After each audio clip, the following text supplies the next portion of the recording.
রাধে রাধে বন্ধুরা, কেমন আছো তোমরা সকলে? আশা করি সকলে ভালো আছো। আমার মা এখানে বসে আছে, দেখো। ও মা, হ্যাঁ।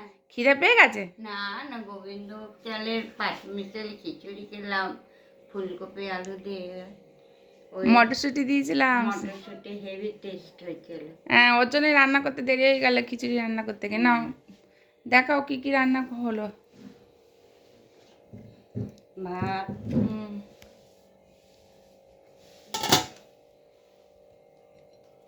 ও কালকে শোল মাছের মায়ের ঝোলটা রয়ে গেছে, ওটা গরম করে রেখেছি। মা রাতে আর খায়নি কিছু। মুসুরির ডাল একটু অল্প করে করেছি, গাঢ় করে মায়ের জন্যই করেছি। আর পাচ্ছি।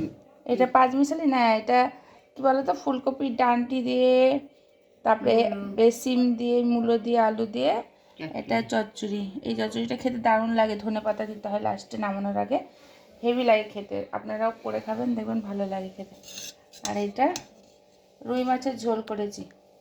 বড় বড় মাছ এনেছিল, রুই মাছ অনেক বড় ছিল মাছটা। রুই মাছটা গোটাটাই নিয়ে এসেছিলো। রুই মাছের ঝোল করেছি আলু দিয়ে, ছেলের জন্য ধনে পাতা দিয়ে। আর এটা আদা জিরা বাটা দিয়ে রান্না করেছি, পেঁয়াজ রসুন আর কিছু দিইনি। এই ছিল আজকে আমাদের লাঞ্চের মেনু। আমার ভিডিওটা যদি ভালো লেগে থাকে তো অতি অবশ্যই একটা লাইক করতে ভুলবে না। টাটা।